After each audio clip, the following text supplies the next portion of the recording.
It was built for strength. They probably had no idea what this thing would live through. Honestly, I think of it as a time machine. The fact that it still exists and still works, amazing.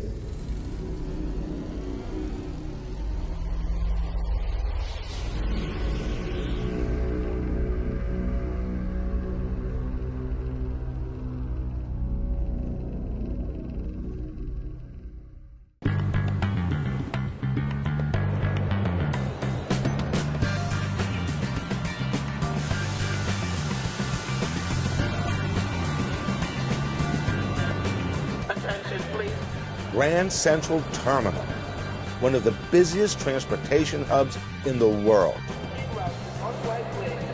Every day, 750,000 commuters, visitors, and tourists use this terminal. Millions of people have walked these floors. And yet, only a select few know what goes on 10 stories below this iconic structure. This is a very special and a very secret place. This 22,000 square foot cavern was built in 1913. It's home to 9 15-ton AC to DC electric converters that powered New York Central passenger and freight trains for the northeastern United States. Thousands of track miles were powered from this underground facility.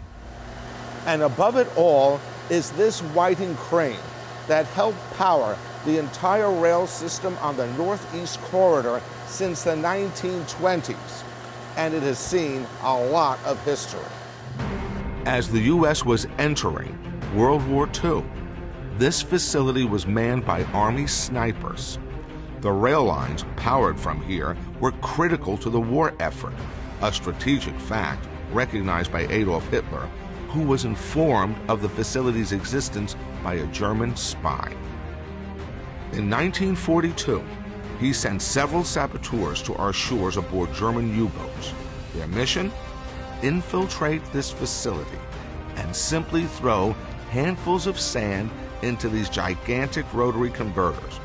This simple act would have destroyed the converters and brought 80% of military rail traffic to a standstill. Thankfully, the plot was foiled, but even if it had succeeded, this Whiting crane would have provided the muscle to rebuild and to power this railroad.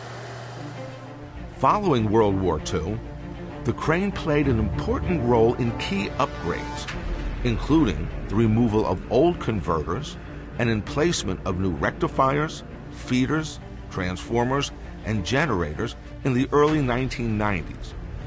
It's also replaced burnt-out transformers with such speed and efficiency that not one of 700 trains a day were delayed for 1 New York minute. I don't think the engineers who designed this crane would realize its significance to this railroad, to this nation, in both peace and war for nearly 100 years.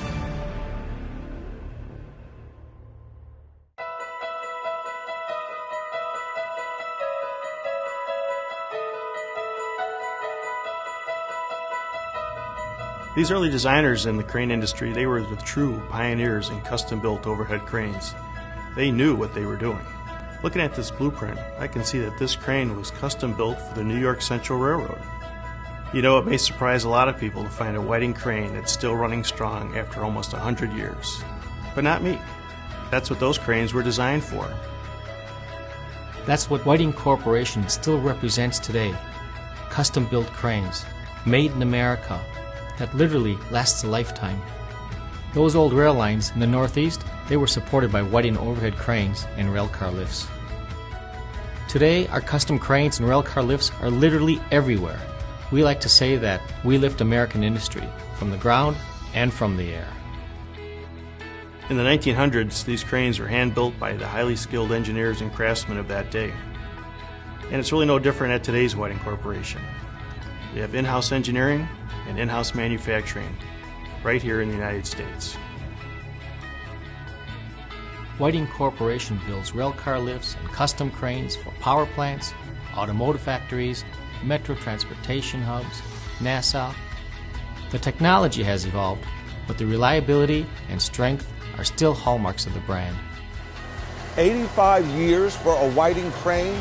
Well, she's just getting started.